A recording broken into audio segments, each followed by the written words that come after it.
Everyone, welcome to Lamarck Leadership Series. Incredibly excited to be kicking off for what we envision to be an exciting kind of path forward. We're planning on hosting these on a weekly basis, hopefully more frequently if needed. But as time goes on, we'll kind of decide what the appropriate cadence will be.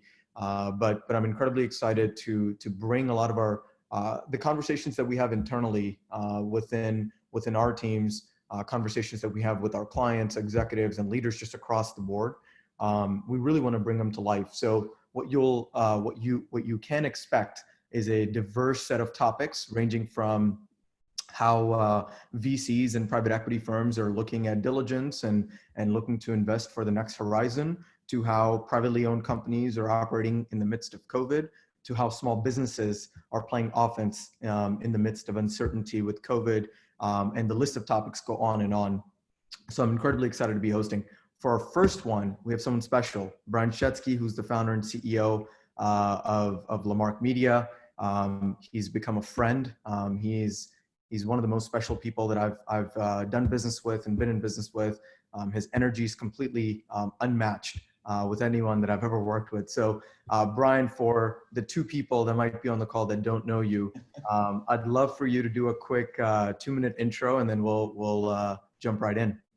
Sure. It's going to be hard to top all those nice things you said, and I'll make sure your check for those things you said will be in the mail. Yeah, it started Lamarck 11 years ago, really looking for a way to kind of change the agency paradigm. I felt being a finance major in school and thinking that way, that the agency model was broken. It was very much based on supply, not demand, a lot of non-transparency, client and vendor, really all the things that kind of are not aligned with mutual success. So what I wanted to do was create an agnostic approach to driving growth and being a resource for companies to help them achieve business goals through marketing versus being a marketing agency selling marketing services. I wanted to be a business partner driving growth through marketing, which is a different lens. And so the idea was to build an agnostic platform that covered everything needed to drive that growth. And that doesn't have to necessarily be revenue. It could be growth of a brand. It could be new customer contacts. It could be a brand improvement. It could be lead generation. There's a lot of different things that growth can be. But I wanted to build a place where we could focus on that first and everything else kind of follows suit. And so that's kind of what I set out to do 11 years ago. And now with really talented people like yourself, I'm proud to say we've got that platform, and we're helping many companies navigate through COVID, many companies grow prior to COVID, and we're going to be here to help companies grow after COVID. And that's really what our DNA is be a true partner and be here to help people achieve their goals. And marketing is a tool to drive business goals. And that's what we're here to do. And that's it. Absolutely. Thanks, Bryan. Excited to be hosting Bryan as our first episode. So what to expect in terms of the agenda, Bryan has been speaking with dozens and dozens of CEOs over the last 6 to 8 weeks. There have been plenty of interesting conversations. And so we'll share kind of high level on what the read is, how leaders across the board are reacting and thinking through their plans. We're going to dive into how we internally are thinking about playing offense with as a company and as partners for brands. We're going to talk a little bit about retail activation, what the new normal looks like. We're going to get into e-commerce a little bit more. There have been some fun stories over the last, I would say 4 to 6 weeks internally that we've been able to kind of bring to life with certain clients. So what does that look like? We hope that creates sort of a foundation for the audience that's listening that can help you guide through your own challenges. So I'm hoping to cover as much as I can over the next 45 minutes or so. I do want to have about 10 minutes of Q&A. So Johnny Ferentino, who's our director of social, is helping us host this. He will pop in with questions that you guys might have. So feel free to drop them in the chat and we'll surface them towards the end. Bryan, I'd love for you to let's start there. Let's talk about this Voltron that we're building at Lamarck between the three companies, Social Within, Brand Tango, and the parent company being Lamarck. I'd love for you to share a bit about that. Yeah, so I think one of the things that's super exciting, and we had a lot of plans to kind of take it out to the world this year, pandemic, and we still will. Just changes the ability to go to conferences and things in the short term. But we had two amazing things happen at the end of 2019 at Lamarck. In our 10th year of business, we were lucky enough to meet two phenomenal entrepreneurs, one being Faheem, who's co-hosting here with me today. And we linked up early last year and really aligned on value creation and how we see the world and being more than an agency and all those ideals that we're going to talk about in the series in general. And we're lucky enough to have him see our vision and join our team last year. And at the same time, we were parallel path conversations with a company called Brand Tango, which is a creative branding agency based down here in Florida, really focused on high quality brand execution. And they were working with us on and off on project base since 2016, and met with Joe and James and talked about the vision of what Lamarck's doing and how we want to elevate some of those components, and found a way to get them to buy into the vision also and join teams. So last year we had two really amazing companies join our family, and now we're moving forward as one in 2020 forward. And it was really great to have two different really intelligent CEOs, as well as phenomenal teams that came with them. Some really talented people who in just a few short months feel like they're Lamarck lifers, and it's been wonderful. So now we've got 1 + 1 + 1 = 4 instead of 1 + 1 = 3. And we're operating as that Lamarck family to bring more value and go deeper with our clients. Absolutely. Thanks, Bryan. For any additional questions, feel free to put them in the chat box, guys, and Johnny will jump in at the end with questions for both Bryan and I. Bryan, the first thing I really want to get into is kind of I think what's been top of mind for a lot of people is how are leaders across the board, various sectors and verticals, reacting to COVID. You've talked to dozens and dozens of different CEOs and execs across the board. Can you share kind of your key takeaways from those conversations and what the broader kind of ambiance is? Yeah, I think happy to share that insight. I mean, I've talked to well over 100 CEOs and CMOs at this point through this process, anywhere of 10 to 15 a day sometimes. And some of the conversation is just strategic. Some of the conversation is just conversation, and we treat all of our conversations as what they are, as we're all here trying to help each other get through a tough time. And I feel like we're a source of information in a time of uncertainty, and we should be a knowledge partner as much as anything else. So getting a lot of questions on how we see the world and what we see from a data perspective, how our collective client group is doing, what clients are thriving, which ones are on pause. I mean, there's such a parity in the client DNA based on what channel and sector they're in, what channel of commerce they're in.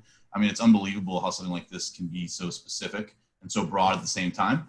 And so the conversations have been similar and different. It really depends. We have some clients who are completely on pause, completely their business is locked down, they can't operate. It's hit companies in the travel and hospitality space really hard. We have a number of restaurant clients that have been hit really hard, that are still kind of limping along, doing pickup and takeout, and we're really helping them on digital to get out there and talk to those customers, let them know that their favorite restaurants are still here, and get that local support. And we have other clients and other companies I've talked to that are doing the same or slightly down, and some slightly up, and others that are having really strong months because they're positioned for something like this, whether it's e-commerce or subscription or something wellness and health and well-being from home, or education, things that are really relevant to people who are home. And I think it's just been an interesting mix. However, there's some commonalities, and some of those commonalities are really uncertainty. When's this going to continue? How long is this going to be happening? What do I do? And so I think if you look at it in stages, because I think things are shifting, and this week especially, and last week, I started hearing different undertones in my conversation. When it first hit, which was early mid-March, it was really shock. People were concerned with what does this mean? How is this going to affect my life, my health, my well-being, my business, my employees, my family? And there was a lot of just shock and uncertainty and a lot of knee-jerking. People saying, "Oh, I got to pause," or "What do I do?" And it was just a lot of negativity. And so our vision of offense was, let's find ways to pivot and win. Let's figure out ways to be successful in this environment. And I think a few weeks in between, so a few weeks ago, people are starting to kind of get more used to this new normal, but still not accepting it. It was very much, okay, well, we can keep pushing our old ways and we can continue to kind of push along. In the last week and 2 weeks, it's really been starting to shift to, okay, there's going to be a after COVID timeframe, and what does that look like? And how do we transition? And how do we plan on turning back on? Or how do we turn on ramping back up? Or in some of the smaller cases where clients are doing really well is, what happens to my business? Am I going to lose this new momentum? And then a lot of the e-com clients, for example, that are doing fairly and doing okay or doing well, they want to make sure that they can continue forward, and how do we capitalize on that? And so it's been an interesting, kind of shifting of mentality over the last few weeks. And so our knowledge now is start shifting from, less triage and more planning. A lot of strategic planning conversations in the last week and a half. How do we look at phasing into commerce again? What do we do? When do we turn on? What are the trends showing?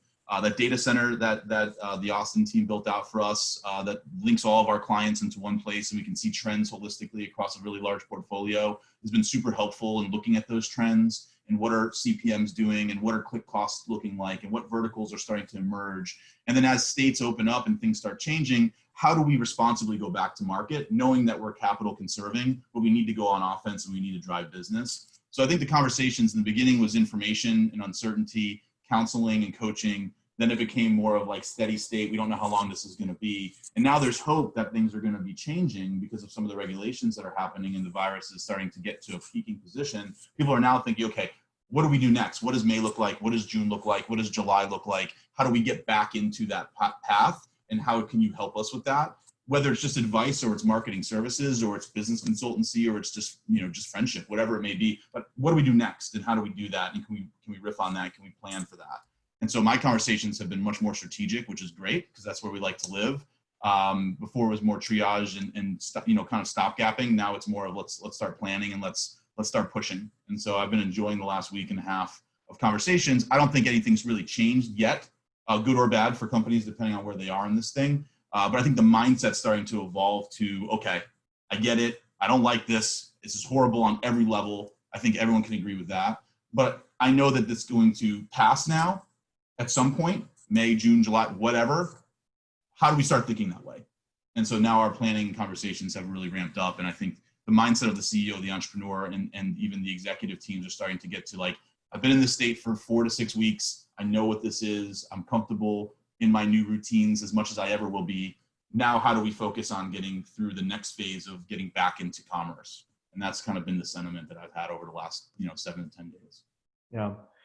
Thanks for sharing. Bryan, I'd love for you to talk a little bit about, we've talked countless hours at this point about how we play offense and what does offensive mindset means, right?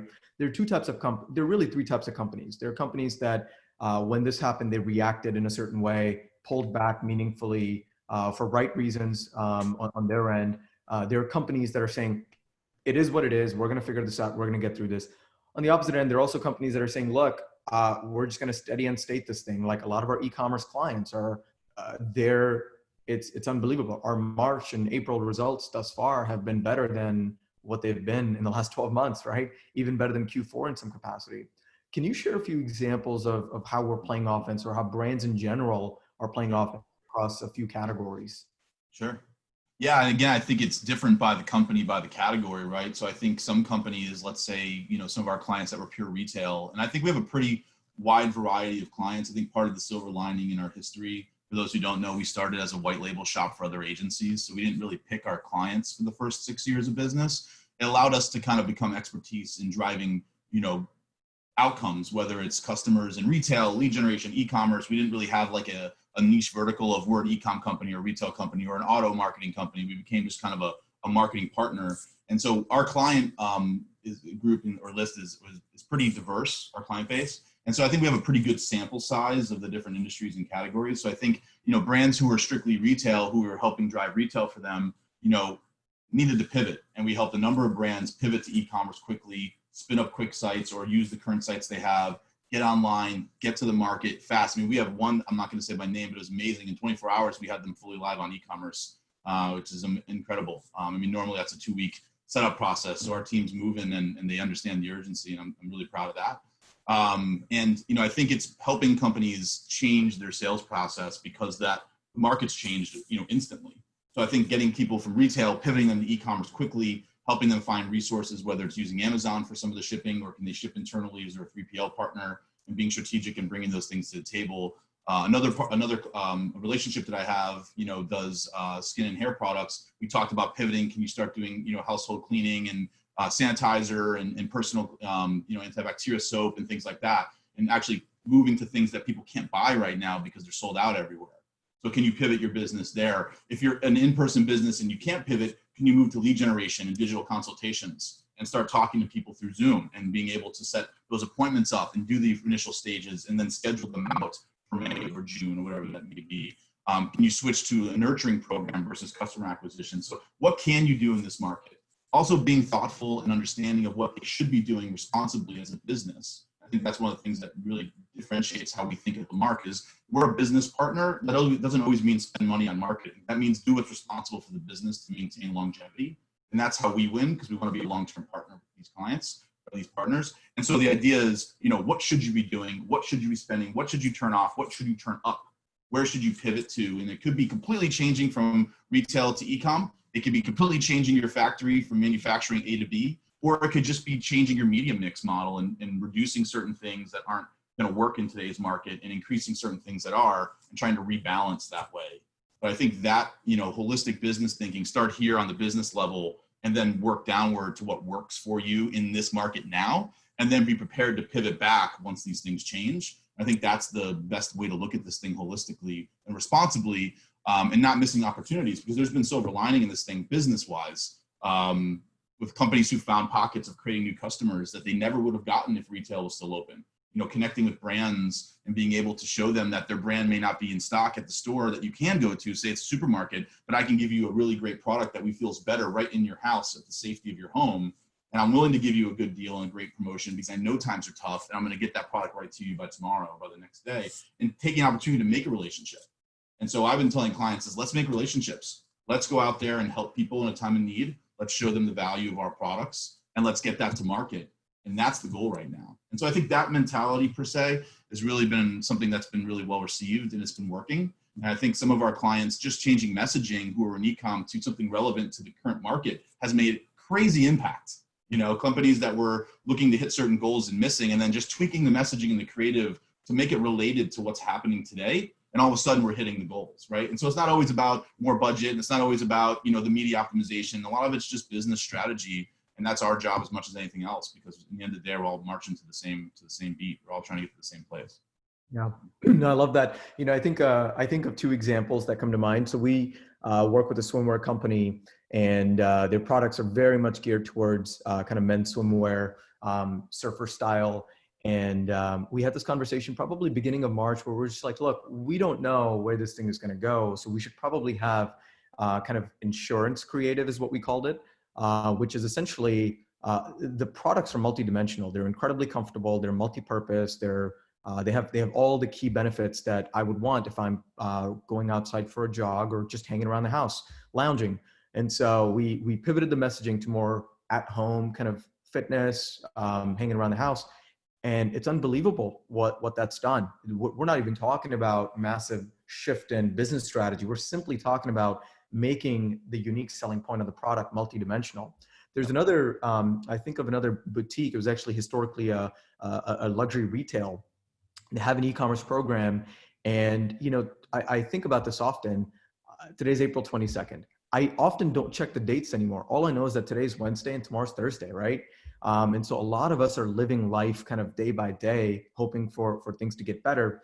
And so it was interesting when I was speaking to their executive team, conversation was a lot about, well, how do we get our spring collection out? How do we get our summer collection out? And I gently asked them, like, what is spring? What is summer today? I don't know, right? Most people don't know.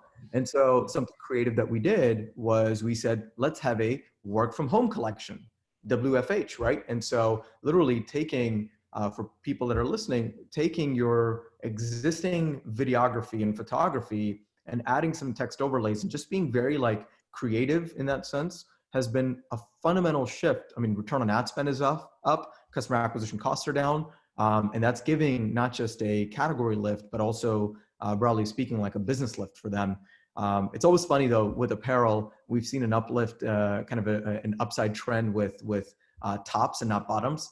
It's primarily because a lot of us are Zooming, right? So, but anyway, those are two kind of examples that come to mind.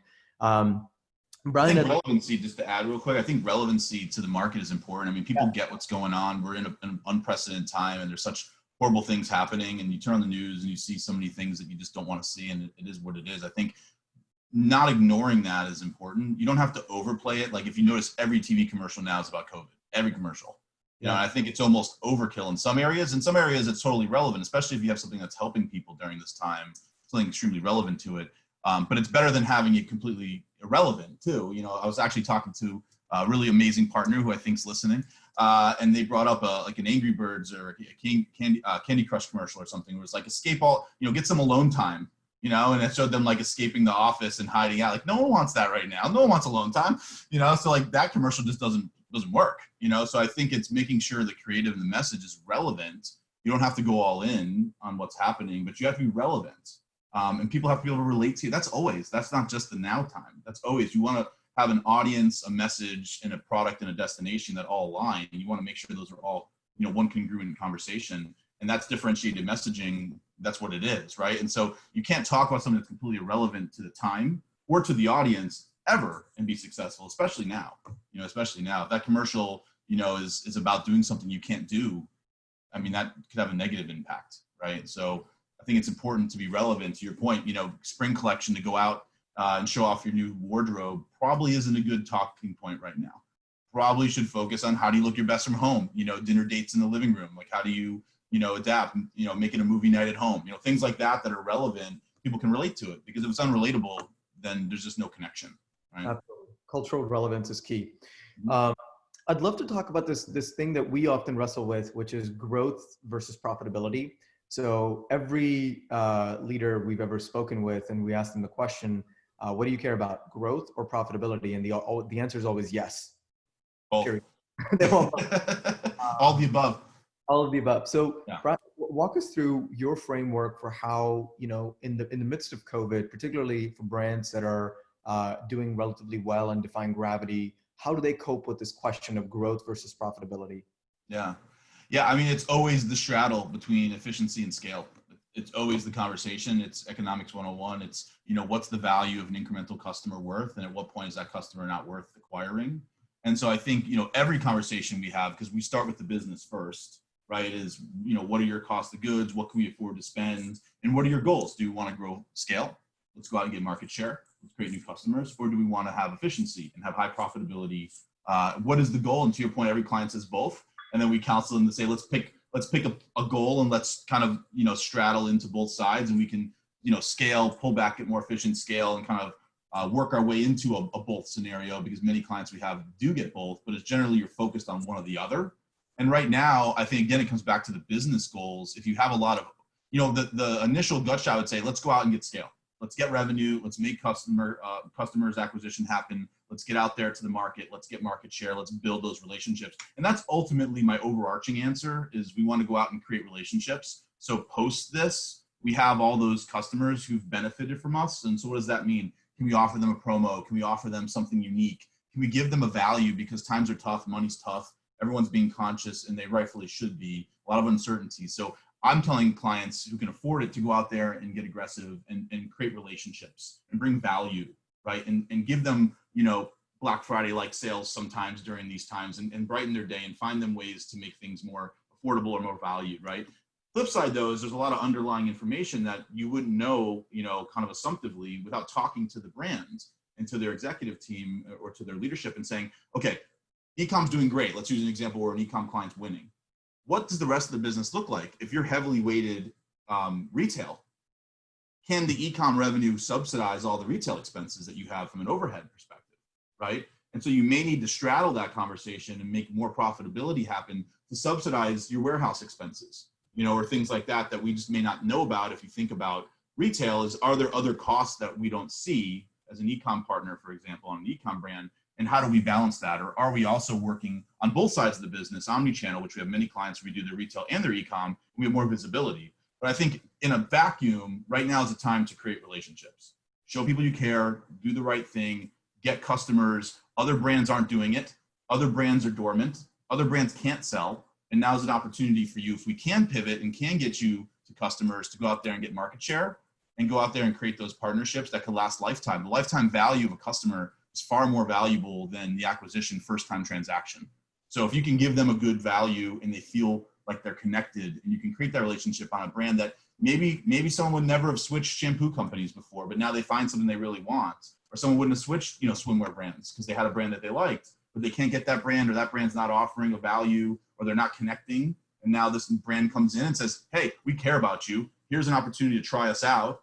And that customer may never go back to the other brand, right? So in a vacuum, I'd say let's hit gas. Fortune favors the brave. Let's push and get out there and get deals done so people can create those relationships. But we have to be responsible partners and understand what's going on the other side of the business and what does that strata look like. And it may be somewhere in between. But I think for brands that are built for this, or brands that can manage their other expenses, it's a customer acquisition game right now. It's a relationship game. That's my advice in a vacuum. But I think we have to understand the whole picture to be a good advisor, right? Just like any advisor, we have to see everything to make a good decision or suggest a good plan of action. And I think that's the case. So. Yeah, absolutely. Bryan, I'd love to shift the conversation more internally. I think a lot of managers at large companies, above them directors, VPs, and then C-suite, the conversation has been around reforecasting, and they're struggling to really figure out how to forecast. I mean, we don't know what the world looks like a month, 2 months, let alone a year from now, right? And at Lamarck, we talk a lot about OKRs as a fundamental kind of methodology for goal setting, et cetera. Can you talk to us a little bit about how the CEOs and kind of execs in general that you're talking to, how are they thinking about reforecasting their business? How are you advising them through some of that? Yeah, even a C. So I think. Can you define what that is? Yeah, you just take before COVID. But it's funny. I'll shout out Jamie Travis sent me that text like weeks ago. I think it's trying to understand, the timing is very difficult. And planning for some businesses is difficult in general. I see a question on service business from Max, which we'll get to. I think that's a great question later. But like service businesses, it's hard to forecast what kind of business you're going to be doing in general, right? Because a lot of it's introduction based and conversation based and lead generation based. And for e-com companies, it's a little bit more static, especially when you have some trends now for a couple months. And I think for retail businesses and storefronts, it's really tough. So I think you have to get a good grip for what the status quo is. I'm always more conservative when it comes to planning. I'm more aggressive when it comes to strategy, but when it comes to planning, I always like to make sure that we're being responsible. I look at us as having a great responsibility to our employees and to our partners to be here and to continue to be doing responsible business. So I always would, finance mentality. I'd always recommend and advocate for responsible planning. But I think when you look at it, you have to understand, like, here's where we are. And I think April will give us a good litmus test of kind of like, at least from our business perspective, kind of like the status quo during a lockdown or a shutdown, right? And so we have that benefit. I think in March, it was even harder to have this conversation. I think now that we've had a month or so of time, we can kind of idea what the new status quo is. And then we have to just start kind of looking at incremental based scaling back into business, right? And so I think when you look at planning, forecasts for annualized planning right now are very tough. I think focus on month and quarterly at best. Not to say you want to throw your annual plans out the window, because most companies have them. We do, right? But I think, there's been so much change in the end of Q1. Q2 is going to be really interesting. I think Q2 is going to be the most painful, so to speak, because it's going to be getting back into it. And Q1 had January and February, which were solid months. I mean, the market was up. The S&P was up 12% in mid-February, a month and a half into the year and hit the annual goal, right? So I think, looking at that planning step and then being willing to reset that planning and reassess that planning ongoing and making adjustments and tracking against it. I think companies, with inventory have to really understand kind of what those inventory needs are, because there's going to be lead time in creating that inventory. Service businesses, it's more staffing, right? And then companies that have physical locations is when do we see, easing of some of these lockdown rules? And then also, when do consumers go back to activity? Just because, the governor says, hey, we're open, let's go, doesn't mean we're going to be, back in full business. There's going to be restrictions. There's going to be people who are concerned and not ready to go shop. There's people who've had behavioral changes from the last 6 weeks, 5-6 weeks of learning to eat in more or do these things more often. They have to get back to the old habits if they will. And so I think planning is really tough. And so avoiding not giving an answer, because I like to give an answer, I think you have to plan, from now through, let's say, June with kind of steady state, at least through May, and then incrementally start adding back in getting into more of a normal business state prior to this. And if you do it incrementally, you're going to add onto that base and you're going to have a realistic forecast. Let's say, April's what it is. We should have an idea of April in, 8 days. And then May will be similar. And then maybe June, we're going to add 15, 20% more activity back in and kind of ladder step it. And then let's go beat those expectations. I mean, that's the goal, right? That's why we're all here, is let's go out there and hit those goals versus saying, oh, June's going to be back to normal. It's going to be, February again. I don't think that's a realistic thing to say. I think it's our job to help advise our partners on the reality of the world and using data to perform it. And I think some categories will bounce back quicker than others. I think some categories will have a pretty quick bounce back and others are going to be more of a staged kind of ramp back into normalcy. And so what do we do from inventory? How do we operate business? What do we do from a marketing and media expense perspective? How do we measure those things out? And I think that's the planning process that we're doing with clients right now. Yeah, so absolutely. I think it's a strategic approach and deliverable, right?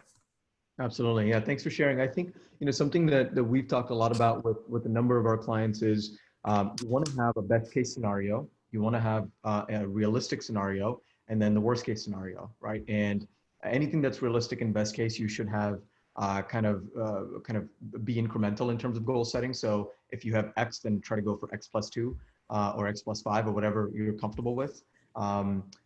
Every sort of management team is different. Something that I'm a big fan of is 50-50 goal setting, right? So set your goals so aggressive that you have a 50% chance of hitting them sometimes. And so even when you don't hit them, you're still ahead of what you would have been otherwise.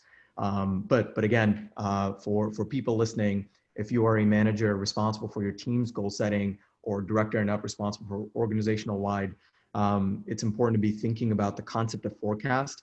It's a lot less about planning right now and a lot more about execution.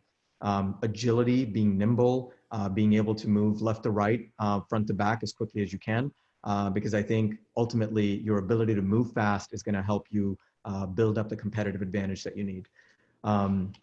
Bryan, I want to talk a little bit about the new normal. We've seen the word normal in quotes more than anything else lately.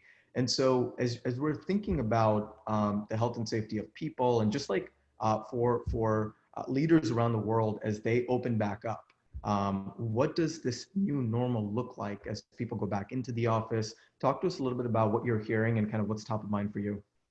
Yeah, I mean, I think that's one of the biggest questions in the world right now is what is the new normal? And again, I think it's phases, right? I think, right now, this is our new normal for the short term. It certainly better not be for the long term. But I think right now it's making the best of what we can and can't do and adapting to work from home scenarios. And, companies who can't are trying to hopefully store reserves for when we come through this to hit the market hard. But I think it's going to be a phased approach to reopening. I think it's going to be a phased approach to consumer behavior, especially in certain categories, especially for, businesses that have high occupancy, the movie theaters and companies that have larger audiences that are going to be hard to restrict with all these new rules. If you pay attention to the reopening rules, there's 3 phases, right? And I think those are not necessarily going to be indicative of the market, but I think that multi-phasing thought process is what this is going to be. So I think ultimately, there's going to be multiple new normals until we eventually reach that new normal, where I think then that's kind of the status quo until there's some type of preventative for this disease, right? And so I think, being prepared for those phases of new normal and being able to activate a plan, going back to your planning conversation of saying, okay, market's going to reopen, here's how it's going to work. Let's use a restaurant, for example. We're still going to have, limited occupancy. We're still going to be heavy pushing, dine out, take out, delivery, but we're going to start showing off the safety regulations that we're doing, how we're using, PPE and things to keep your food preparation safe, and the distancing internally and the cleaning procedures, and giving people the feeling that this is going to be a safe experience. Come into the restaurants that you love so much, because we're going to do everything we can to keep you safe because we care about you. We want you to support our business, right? And so I think, that's one. Then next, as things loosen, things will become more normal, right? And so I think it's being prepared for that. I think for offices, we're going to probably be later into the work from home, kind of release than other businesses that don't have the option to work from home. And it sounds like it's going to be a phased approach to reopening, where a percentage of employees can come in, and it's going to be social distance within the workplace and things like masks and gloves. And I think it's going to evolve. But I think the American people are resilient. I think everyone wants to to get back to normal. I think people want to get out and do things. It's going to be people being more safe than ever, and they should. And I think people are going to have different approaches to how much risk tolerance they can take. You know, if they're healthier or they're younger or there's things of concern, they may approach this different.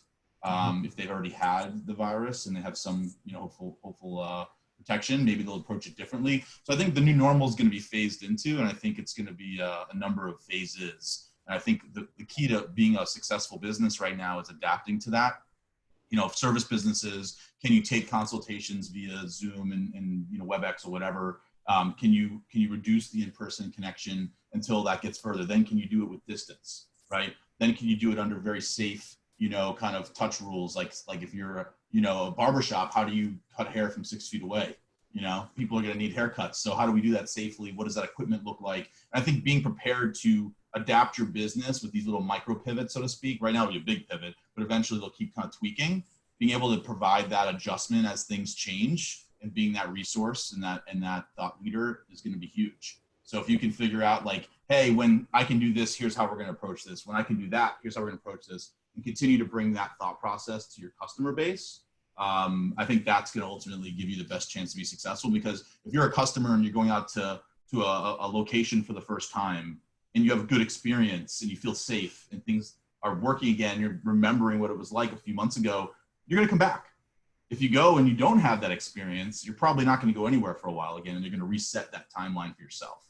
So a lot of this is consumer behavior that you would have, right? A lot of marketing strategy is thinking about how a customer would think, and we're all customers. I mean, every business is a consumer, right? I think thinking about how you would want to be, like what would allow you to go to a movie, right? And what would make you comfortable? And then as a movie theater, can you adapt your model to that phase of the new normal and align those things? And if you do, I think we'll see success faster. And that's the advice I would give to any business owner, anyone listening today. If you want to talk about these ideas irrelevant of you know, what we're doing on the marketing side, let's talk. I mean, I think figuring out how to get people back to work and getting people back in commerce, and we're all in this together. I think every business is impacted in this, even ones that are doing well or having other pain points. And I think it's really important that we all work together to get through this thing, and we just want to be a source of knowledge and partnership for anyone who wants it. So. Yeah, absolutely. Something that Bryan and I are planning to do, I intended to mention it later, but this is a good time. We are planning to open up parts of our schedule to just have pro bono consulting. Like, we will make ourselves available. If you're, whether you're a manager at an organization, a leader, it doesn't matter what you're doing, but if you are needing help or seeking guidance, just out of good faith, and to do what's right for businesses, our community, across the board, we're going to be opening up our schedule and having one-off Zoom chats pro bono, just to help as many people as we can. Bryan, let's talk a little bit about, you know, leading indicators. So a lot of our clients that are not e-com, that are much more traditional in nature in terms of how they operate the business. It's brick and mortar, perhaps it's travel, it's hospitality, et cetera. The question that's very much top of mind for all of us is, what are the right leading indicators? We've talked about flattening of the curve and so on and so forth. Can you share a bit more about kind of what you are looking at and thinking about? Yeah, I mean, there's you know, health indicators, which ultimately this is a health crisis. That's, you know, first and foremost. And so looking at how the safety of people in commerce and how that fits, I think is the first thing. Because if you don't have safety, then you can't. There's nothing else to worry about, right? Health, wealth first. I think, you know, there's business indicators. You know, anything from trends, consumer behavior, media expenses. You know, cost on CPM levels, how things are moving around, when are people getting back in. And then ultimately there's like sentiment and psychographic indicators of where people are in the buying cycle and where people are from a comfort perspective. And I think the fourth thing is just understanding, you know, as things open back up, what's going to be pent up and where are people going to want to spend money and where people are going to want to kind of experience first, right? After being in this quarantine scenario for weeks, if not more. And so I think you know, those are all conversations, right? I think health is going to be first, because there's going to be regulations that prohibits, you know, physical behavior until those things clear up. I think those guidelines are out, and I think people see what they are. And the next is going to be people's interpretation of those guidelines. Are they comfortable doing these things just because the governors say that it's doable? Like Georgia's opening up on Friday, I think. You know, we'll see how that turnout looks. Right? There's been data from other countries that have been doing it, and China and things of how people are acting. And so I think, that's something to think about. And I think then there's market indicators, search demand, engagement signals, usage of digital platforms, all those things that are, I think next to look at. And then ultimately, commerce indicators, when money's being spent in certain areas and people are getting back into purchasing behaviors again. So I think there's kind of like multiple pillars to look at. There's health first and foremost. Then there's, I think leading indicators of activity, and digital is great because you can see these things a lot faster. And then I think behavior is going to be a key point. So I think we're looking at those different pillars and trying to kind of map this thing out, understand when things are changing and where things are going, and then using that data to help inform smart decisions, and then auditing it and seeing how it's performing. I mean, the best data in the world is actual data, right? Actual performance information and how things are working. A lot of it otherwise is research and trying to be proactive. So I think, indicators, there's things we can definitely provide information on, like you did in that COVID report that you wrote, on more thought leadership stuff that we're going to be putting out there just in good faith to people to understand kind of what's happening, what are trends going on. Like we saw CPMs dropping in certain industry categories and competition pulling back. We went to our clients and said, guys, hit the gas, and we saw the wins, right? I think there's that. And then there's ultimately real life indicators, health and behavior, that are all going to be really important. And you're kind of managing those three, like the guy in the park playing the ball game. You're trying to follow the ball between those three things. And I think if we can do that even semi-successfully, we'll be able to really help advise people on how to act and how to execute. So, absolutely. It's funny. Sometime in March, people were saying public markets can be a leading indicator, and I think it's safe to assume that they're not at all a leading indicator. Wouldn't follow the stock market right now if you're concerned on how to operate your business. Yeah. I feel like the market's very news cycle driven right now, and businesses are not, at least our businesses are not seeing that type of fluctuation that quickly. So yeah. I would follow different trends as it comes to your business. But on the personal side, try to figure this one out. It's like a magic 8-ball. Yeah. So. Speaking of commerce leading indicators, something that we've talked internally about is, our executive team, we've said, let's look at larger enterprises. I think of like Starbucks, McDonald's, et cetera. Like, how are they thinking about opening up? And so as they think about releasing the dates of opening up their retail storefronts or their restaurants, coffee shops, et cetera, and what measures are they taking? I mean, they're investing a lot of money into figuring out what the right strategy is. And so I think there's a lot that we can all learn from it.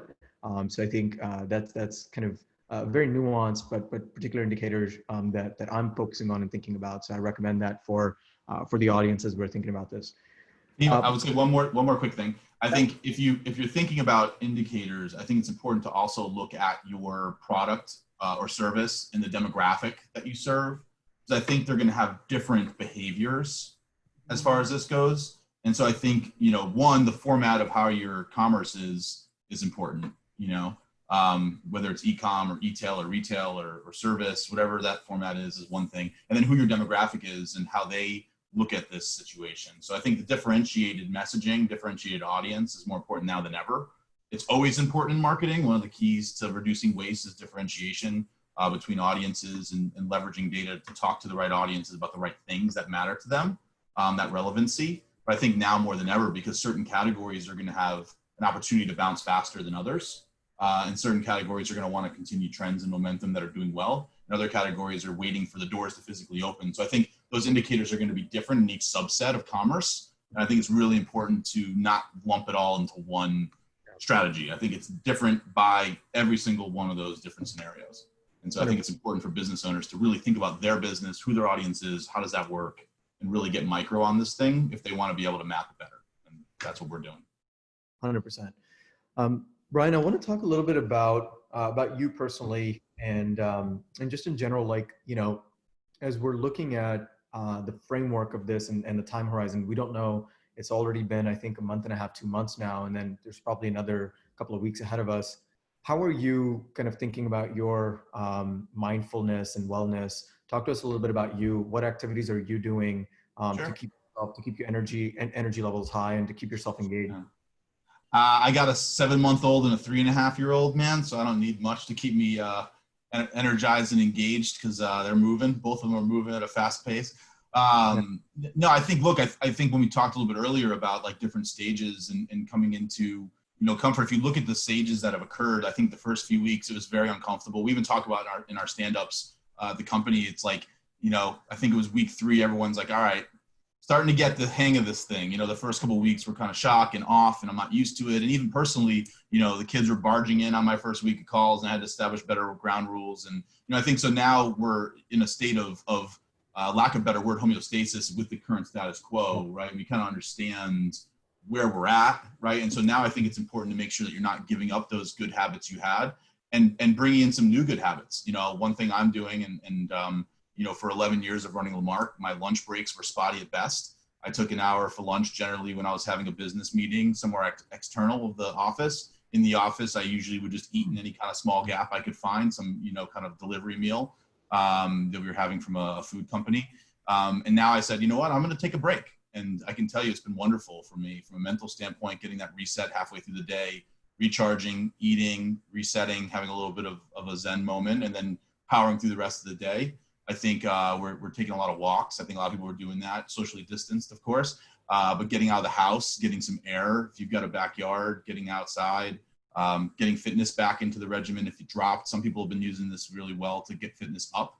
I've been doing pretty good there comparatively, so I'm making more priorities. I'm saving at least an hour of drive time a day, half hour each way to the office, so that hour can be reinvested in something productive.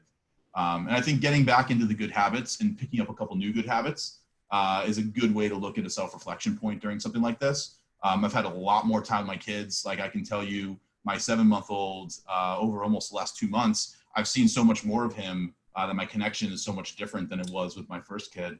And not that I wasn't home to see them, but I'm home all day. And even though I'm in my office and I'm separated and I'm working a full schedule, trust me, and then some, but I am getting to see them more often, whether it's in the morning or at night and at lunch break. And I think, the connections you build with people and take time to really work on your family and work on how you have some of those self-improvement areas and come out of this with some wins, because there's plenty of losses from this. I think so if you use that time to come out with some wins, it's important. And I'm trying to pick up more good habits. I want to say some of them I've been good with, others I haven't. This last week or so, I've really been putting foot on gas. Maybe curb the wine drinking a little bit down on the weekends. But just trying to pick up good habits, spend good quality time with the family, and starting to get back into those things that make you feel like yourself. Because I think we're at that point of this thing, and I think sooner than later we're going to start getting back on the positive swing, and we need to be ready to kind of resume. So I think it's been an interesting time. I don't think anyone would ever want this, but I think there is silver lining if you use it that way. So. Yeah, absolutely. No, I love that you shared that. I think something that I've been working on for myself is I'm starting to read more. There was a point in time where I was an avid reader, and I've just over the last couple of months I've been caught up with work, and my version of decompression was playing sports or something else. But now, picking up the book again, trying to meditate, it's unbelievable how sometimes difficult meditation can be. It's very simple. It's like sit quietly for 15 minutes uninterrupted. But I feel like the mind just is racing 100 miles an hour. So meditation has been wonderful. The one that I'm trying to do more of, certainly I make up the debt on the weekends, but it's sleep. I can't recommend it enough, but I know that a lot of people that are listening, we grew up with this concept called work-life balance. And I think that the information worker, the knowledge worker, needs to be thinking a lot more about work-life integration, not just balance. If you work at a factory and you go to a facility at 8 a.m. and you're done at 5, yeah, you're done with work. There's balance, there's life, and there's work. But when you're an information worker, you need to find a way to integrate. And so to Bryan's point, if you are taking a 30-minute, 45-minute lunch break, that is you finding your integrate, kind of your flow state. You disconnect, you come back on, you go take care of the kids, you come back on. And so having those kind of almost thinking of yourself like an athlete, if all you're doing is sprinting and running, at some point you're going to get injured, right? And so you want to make sure that you're warming up, you're training, you're playing, and then you're resting and recovering.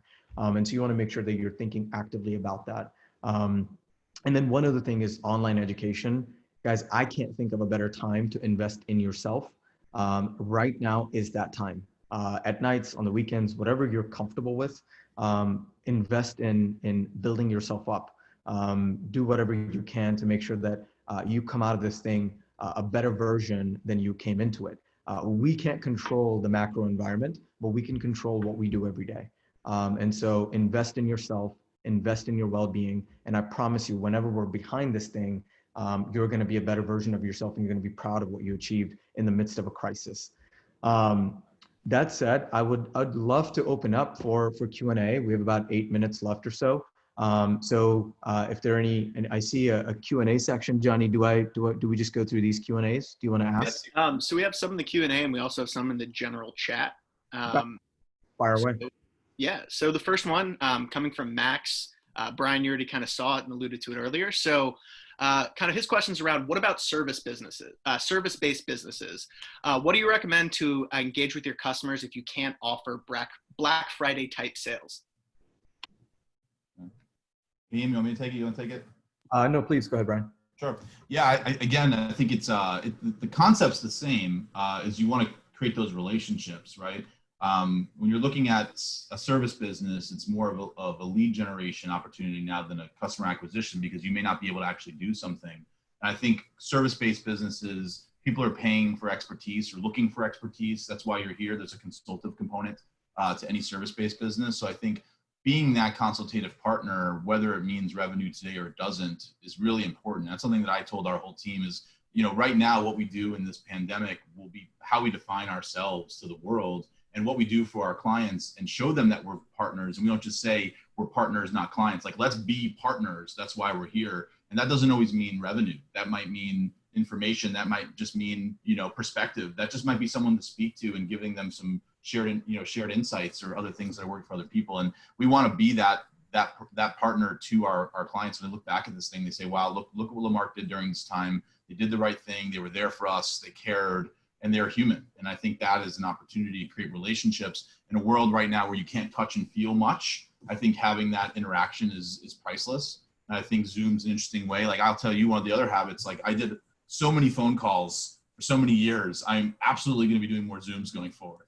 I think it's great. You get to see people and connect with them. I had calls. I actually had a call this morning with someone I've talked to on the phone for probably 6 years. I've never met them in person, and we Zoomed today.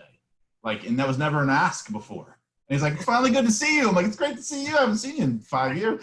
So it's like, it's an interesting thing. So I think there's opportunities to still build that relationship for when you can go back. If you're in a space where you can continue to work, you can still bring value, and it doesn't have to be monetary. And so I think if you can be that partner, that thought partner, or someone of a voice of information, or someone who can at least keep the conversation going, checking in with those leads and those prospects, letting them know that you're here, that you care, there's a genuine component, there's an empathetic component, there's EQ here, that we actually want to do business with you because we want to bring value. It's not just a sale or a transaction. I think that is super important, and it's time well spent. And I think you need to create those customer relationships, even if you can't convert them today. Continue to build that pipeline up for when you can. And I think it's really important to be present, stay in market, so to speak, which is I'm telling most brands who can't afford it, let's stay in market at least in some way, even if you're not running your business. Can you stay in market in a minimal way and just be present so people know that you're here and that you're a voice of reason, and when they're ready, they're going to call you. And so I think it's really important to stay in market, be present, continue to provide value, check in, say hello. And I've had a few service providers do that for us, and it's been meaningful. I mean, some of them I didn't even necessarily need to talk to, but just knowing that they care enough and there's nothing they can sell me right now is really nice. And I think that's good advice, to stay in market, stay present, and continue to be a value creator. Absolutely. Cool. Johnny, I see a question on CPMs and CPA. Do you see that? Yeah. So can you talk about the lower CPMs and CPAs you're seeing on Facebook ads? I've seen media reporting 40% drops. I'm personally seeing CPAs lower than anything in the last 5 years. And that was a question from James. Got it. Bryan, do you want to take that, or do you want me to tackle it? Doesn't matter. You can grab it, I'll chime in. Go ahead. Yeah, I mean, I think across the board, we've seen a reduction in CPMs. Media is absolutely discounted. When you think about the Facebook auction, you want to think about brand and direct response, right? But ultimately, it's all kind of the same. You have millions of advertisers that advertise on the platform. but there are certain categories that are pulling back pretty meaningfully: retail, travel, entertainment to some extent. Even like, fiscal 2020 was supposed to be a pretty heavy political year in terms of advertising spend. So as those dollars get pulled back for the time being, you end up getting a bigger opportunity, especially as usage goes up, right? So it's a supply and demand problem. And so we are absolutely seeing a pretty significant reduction in our CPMs, which has created a net kind of arbitrage opportunity in terms of deliverable, in terms of impression share on the platform. And on top of the fact that our creative team and our media buying and our client partnerships team have been working very closely together to just be as forward thinking as possible as it pertains to driving growth and incremental growth. So something we talk a lot about internally is test, learn, and iterate. And so we never kind of settle on one thing. We're always getting better and better. We don't just follow best practices. We like to define best practices.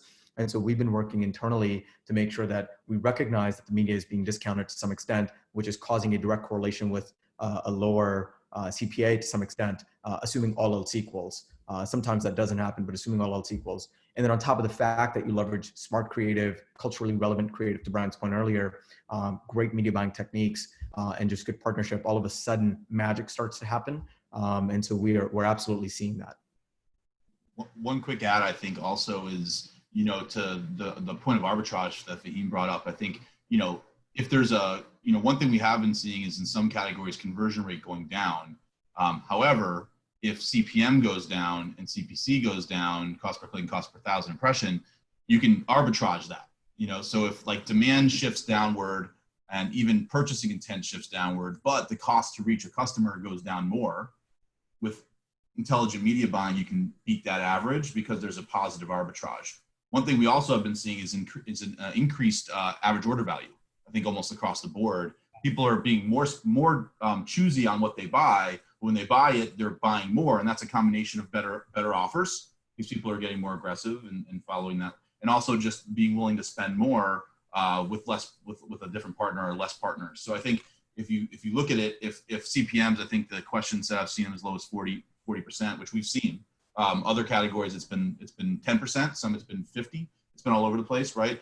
But if the CPM's down 40 and conversion's down 20, there's a win, right? And so it's all math. If the cost per impression goes down by X, you're generally going to see that translate. If conversion rate goes up by Y, you're going to see that translate back. There's a linear correlation between all these different data points. And so I think, you have to learn how to arbitrage, and can you overcome a lower cost a higher cost to acquire with a lower CPM or a higher average order value?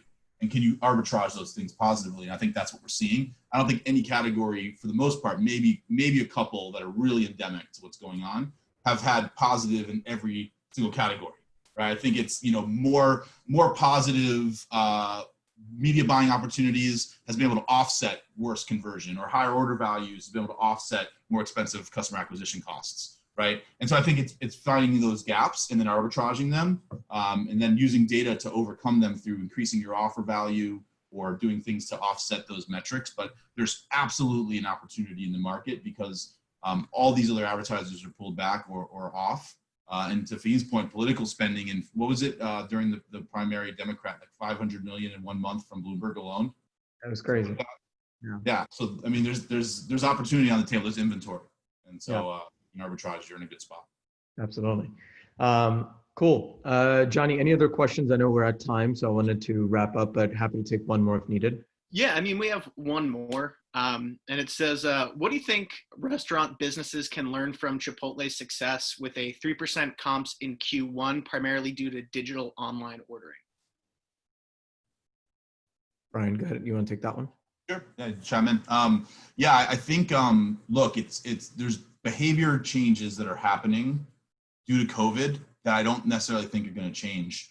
I think things have been fast forward in some extent to using digital around ordering, around, booking things, because the options were just off the table. And if you don't want to go into a Chipotle right now to pick up the food and you want it to be brought out to you, it's much easier to order it online. So I think Chipotle capitalized on having technology in a place where a lot of other restaurants don't, especially the smaller businesses. And I think having that technology to sustain the online ordering piece one, from a marketing perspective, it makes everything much more tangible. You can actually understand what its cost per order looks like versus having to do some retail model against door traffic or, sales lift or couponing to understand what that digital expense looks like. So I think they had the technology in place to do it, and they pushed media there to drive it, and they were able to capitalize on that opportunity.